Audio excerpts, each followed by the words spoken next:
Yasmine Abdel-Fadel. Elle traite l'information avec rigueur et efficacité. Une approche fraîchement moderne de l'actualité. On revient avec ce fameux dossier de l'andropause. Dr Drouin est encore avec nous en ligne et on a été rejoint durant cette pause par l'homme fort du Québec. Hugo Girard est avec nous en studio. Mais avant ça, avant d'aller à ce témoignage, on va parler de ceux et celles qui nous ont écrit aujourd'hui pour poser des questions sur l'andropause. Je vais commencer tout de suite avec Serge de Montréal qui demande quels sont les effets secondaires les plus fréquents avec la prise de testostérone. Très bonne question pour vous, Dr Drouin. Oui, c'est en plein dans mon secteur. Donc, ça, c'est intéressant parce qu'il faut vraiment expliquer. Les effets sont connus. Alors, le premier effet qu'il faut vérifier, c'est dans la première année de prise, il faut vérifier l'hémoglobine hématocrite, donc l'épaisseur du sang. C'est que quand un homme a une testostérone qui est basse, il a tendance à faire de l'anémie par manque de testostérone. Et quand on lui donne la testostérone, souvent, ça stimule ces récepteurs-là. Donc, ça fait faire que le sang de ces hommes-là peut devenir trop épais. Et à ce moment-là, il faut lui dire d'aller donner du sang aux 56 jours ou encore donner du sang et de ne pas le garder, ce qu'on appelle les phlébotomies ou la saignée. Donc, ça, c'est le premier effet. S'il y a un effet à surveiller, là, c'est bien celui-là. L'autre qu'on doit surveiller, c'est la prostate. Il y a un mythe populaire qui dit qu'il y a un cancer de la prostate possible, tout ça, comme tel. La réponse, c'est que les hommes qui ont un cancer de la prostate ont souvent une testostérone plus basse. Donc, on doit suivre à ce moment-là la prostate. S'il y a un cancer qui est là, par exemple, dans la première année, là, on va le surveiller. Ça ne fera pas apparaître un nouveau cancer de la prostate. Donc ça aussi, ce sont des données très récentes depuis les 5-6 dernières années, alors qu'avant ça, on disait testostérone égale danger de cancer de la prostate. Ensuite, il y a de l'acné. 2% des hommes peuvent faire de l'acné. Souvent, quand ils vont tellement bien, on dit on s'occupe pas de l'acné, traite mon acné, mais on continue la testo. Et ensuite, il y a une drôle de métabolisme. La testostérone, un autre effet secondaire, c'est qu'elle peut se transformer en estrogène. Et là, on a un homme, à ce moment-là, qui a une augmentation du volume des seins et une augmentation des mamelons. On appelle ça l'aromatisation dans notre jargon médical. Alors ça, il faut le vérifier et ça se mesure, l'estrogène chez les hommes. Et à ce moment-là, il y a un médicament qu'on peut donner pour bloquer cet axe-là. Puis le dernier effet secondaire, mais il y a une petite zone d'enflure du côté des membres inférieurs. C'est un effet de la classe de testostérone. Faire ça. Donc, les effets sont connus et quand on fait un suivi, il y a un suivi qui est très sécuritaire. Première année, 3 prises de sang. Les autres années, il y a une prise de sang par année quand c'est stable. On surveille prostate et hémoglobine hématocrite pour que le sang devienne trop épais. Est-ce qu'il y a un risque, Dr Jean Drouin, sur la santé cardiovasculaire? On sait que les hommes sont plus à risque. Est-ce que trop d'hormones de testostérone pourraient augmenter les infarctus du myocarde, par exemple?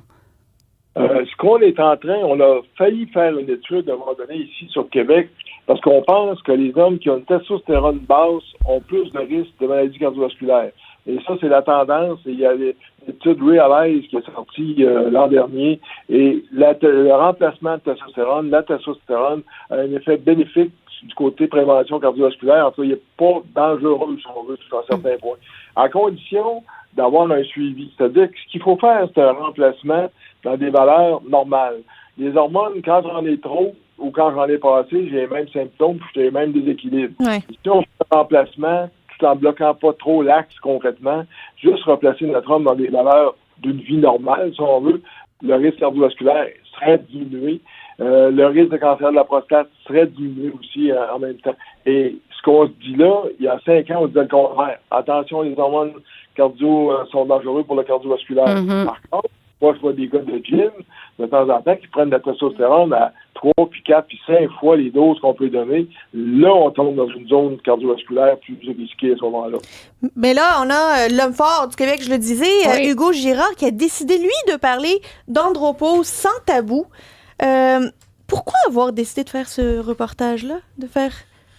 J'ai décidé, c'est un grand terme, hein? C'est ce qui s'est passé, que j'ai passé par l'andropause. Puis, ma grande surprise, lorsqu'on m'a diagnostiqué, ce que j'ai compris, c'est qu'il y a beaucoup d'hommes qui devaient en souffrir puis qui ne le savaient pas. Et c'était à cause de tabous, justement. parce que moi, ce que mon médecin me dit, c'est que la plupart des gens, des hommes qui se trouvaient dans mon état, donc avaient un taux de testostérone qui était extrêmement bas, pour ne pas dire nul. Puis, elle comprenait pas que j'étais encore capable de fonctionner. Puis là, ce qu'elle me dit, elle dit, normalement, les gens qui ont ton taux sont en dépression profonde. Elle dit, éventuellement, tu te serais ramassé là. Puis moi, mais je savais peut-être pas c'était quoi l'andropause, mais la dépression, je connaissais ça. Ça fait que ça a fait en sorte que je me suis dit, comment ça que moi, je sais pas ça? Je suis peut-être pas le crayon le plus aiguisé de la boîte, mais je suis pas le pire non plus. Fait que je me suis dit, c'est pas normal. Puis elle dit, normalement, ce qu'ils vont faire, on va les traiter pour une dépression avec des antidépresseurs, donc on soigne pas la source. Donc, tu restes en exactement. Fait que là, moi, je suis parti de là, puis c'était dans ma tête, c'était clair. J'ai dit, il y a de quoi à faire là-dessus, puis il faut le faire connaître. Puis j'ai pas pris ça, moi, comme de quoi...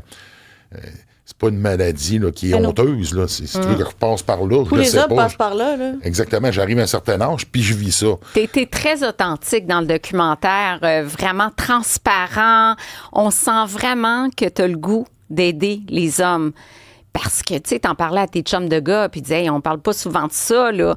T'es un petit peu comme l'automéno qui a fait bouger les choses avec Véro. Je pense que toi, Hugo Girard, tu fais bouger les choses. Je suis convaincue qu'aujourd'hui, il y a des hommes qui en parlent à leur médecin qui n'auraient pas osé avant ton documentaire Andropause sans tabou.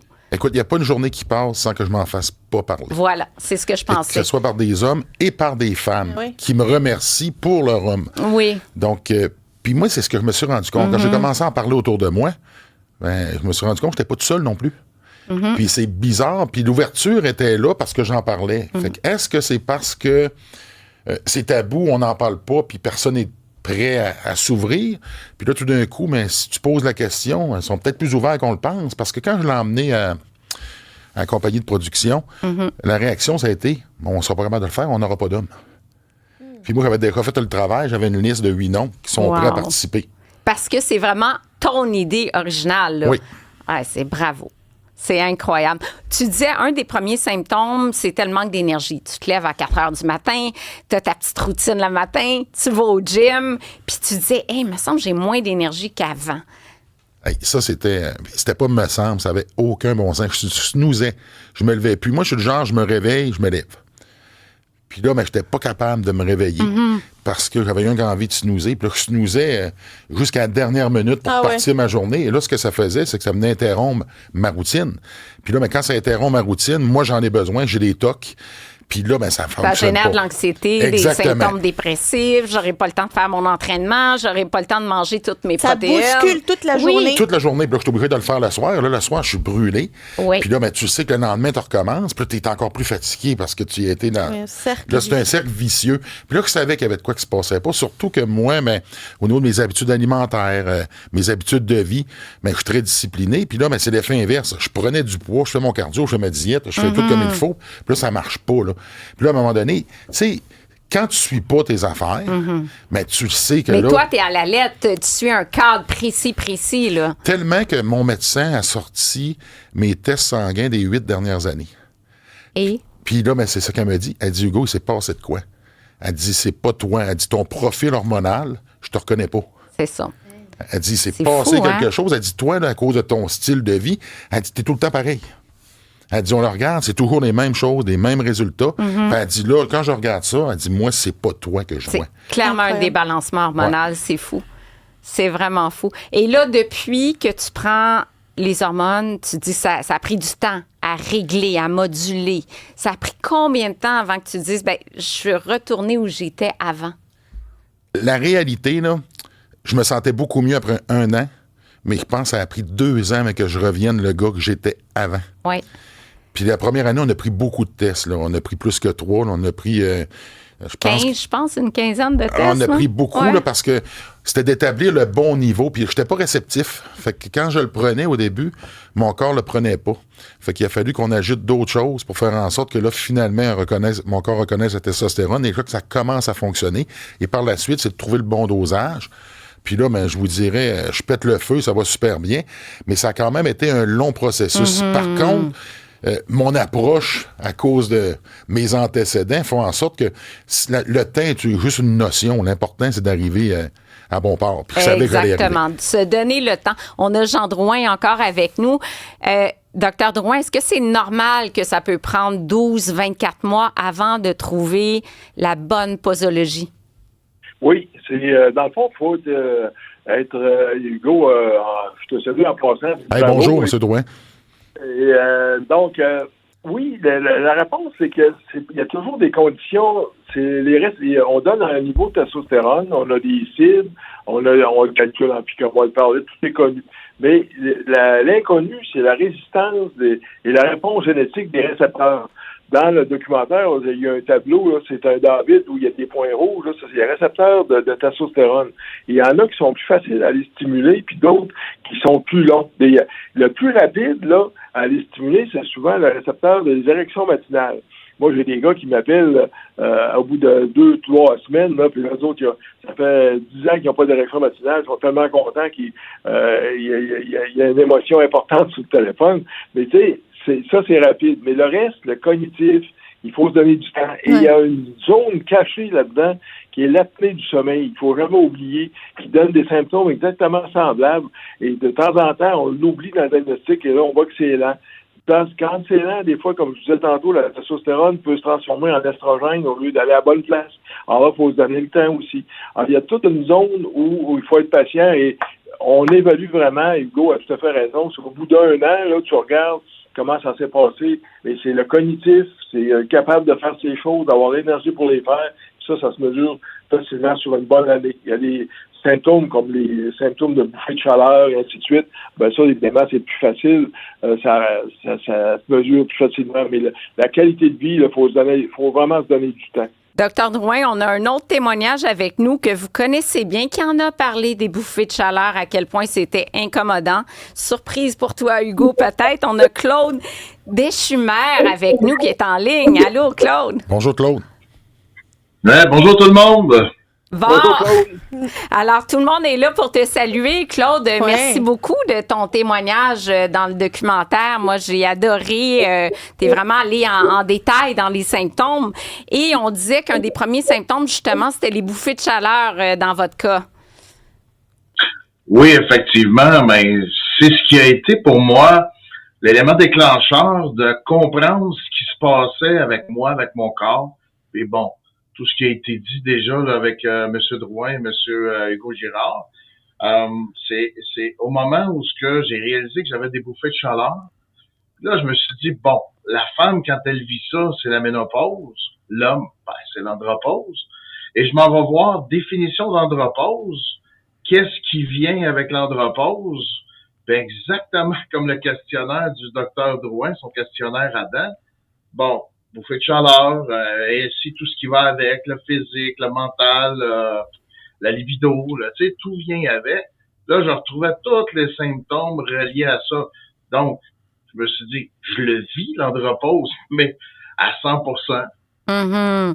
Ma question, c'est comment vous allez aujourd'hui? Parce qu'on a vu à la fin du documentaire que c'était pas tout à fait pas guéri, mais rétabli, normalisé, mettons, les taux, là, parce qu'il y avait encore des symptômes. Là, on se parle, je ne sais pas quand est-ce que le documentaire a été filmé. Ça fait presque un an bientôt. Là. Bon, là, comment ça va aujourd'hui? Je vous dirais, ça monte la côte tranquillement. Mais effectivement, pour la fin du documentaire, on avait fait un petit survey, parce que j'étais en contact aussi quand même régulièrement avec le docteur Drouin qui me suit encore.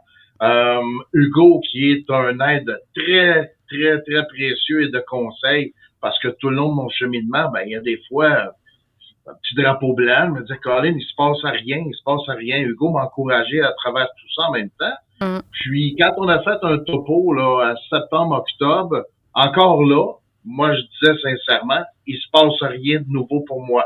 Je suis encore au plan neutre, on va dire ça comme ça. Mais je peux dire aujourd'hui, c'est plus le cas. Là, ça commence tranquillement. Là. Je reprends de l'énergie. Ça prend du temps. Ça prend du temps. De la joie de vivre en même temps. Je m'entraîne constamment au gym.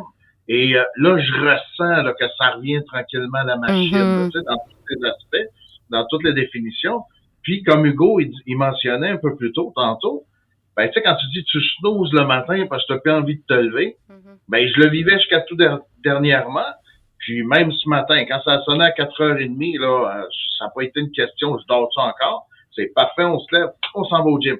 Fait que il y a plein de petites choses dans tous les détails qui accompagnent l'andropause chez l'homme.